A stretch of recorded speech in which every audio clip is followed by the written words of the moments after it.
Assalamu alaikum dear students. Hope you all are fine. Today we are going to conclude our last chapter, that's our earth, and it is the last topic of this chapter, and the topic is what makes the water polluted.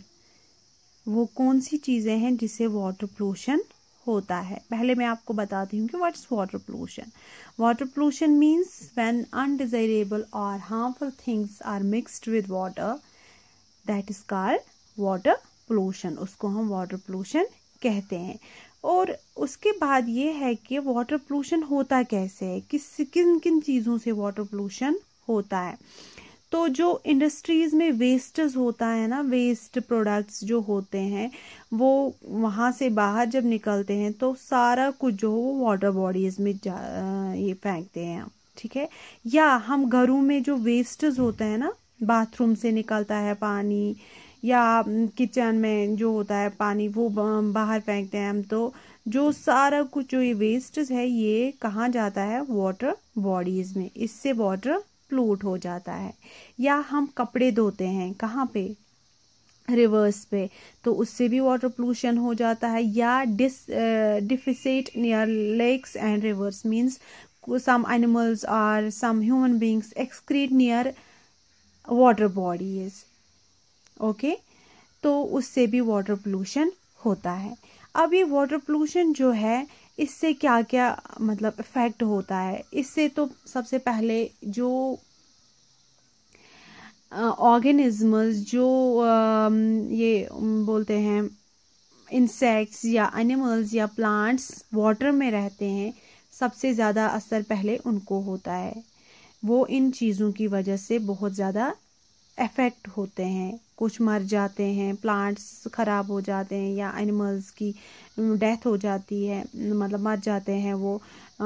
तो उसके बाद जब ये पानी हम तक पहुंचता है तो इससे इंसान पे भी बहुत बुरा असर पड़ता है. कॉलरा फैलता है, डिसेंट्री, डायरिया, जो पोल्यूटेड वाटर पीता है ना उसकी वजह से होता है. ठीक है. So now is how to keep this water clean. अब हम कैसे इस पानी को साफ रख सकते हैं. सबसे पहले ये है कि हमें वेस्टेज को, we should not through wastage, here is wastage, sorry. सबसे पहला पॉइंट जो है how to keep our water clean is that we should not throw wastage into water body. जो भी वेस्टेज है ना हमारे घर से निकलते, फैक्ट्री से निकलते, इंडस्ट्रीज से निकलते, हमें उनको पानी में नहीं उसके लिए हमें ट्रेंच बनाना होता है और पानी उसी में चला जाएगा. ठीक है, जो वेस्ट होता है. उसके बाद है we should not wash clothes in rivers. हमें पानी में मतलब यहाँ पे रिवर्स में कपड़े नहीं धोने चाहिए, क्योंकि जो साबुन होता है उससे वाटर पोल्यूट होता है, या उसमें जो ऑर्गेनिजम्स रहते हैं वो भी अफेक्ट होते हैं. तीसरा ये है कि जो केमिकल्स या ऑयल्स या वेस्ट्स होते हैं हमें उनको पानी में नहीं डालना चाहिए. इससे हम पानी को साफ रख सकते हैं. ठीक है. Then is what makes the land polluted. First is that the things that or we can say when undesirable harmful things are mixed with land, that's called land pollution. And the things that make the land pollution are like plastic. वो चीज़ें जो land pollution करते हैं, plastic है, metal है, glass है, जब ये लैंड के साथ मिल जाते हैं तो ये लैंड को पोल्यूट करते हैं. अब जो ये लैंड है it harms both plants as well as animals. ये एक तो प्लांट्स पे भी को भी नुकसान पहुंचाता है और एनिमल्स को भी, और डिजीजेस भी स्प्रेड होते हैं. ठीक है. Then is how to keep this land clean. हम कैसे अपनी इस ज़मीन को साफ रख सकते हैं.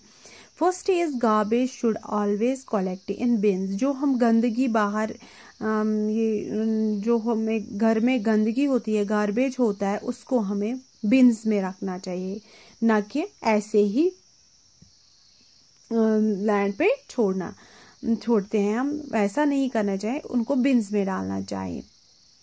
पेपर, प्लास्टिक, ग्लास, मेटल, इनको सेपरेट सेपरेट बिन्स में रखना चाहिए और फिर उसके बाद इनको रिसाइकल कर सकते हैं, रीयूज कर सकते हैं और नई नई यूजफुल थिंग्स बना सकते हैं।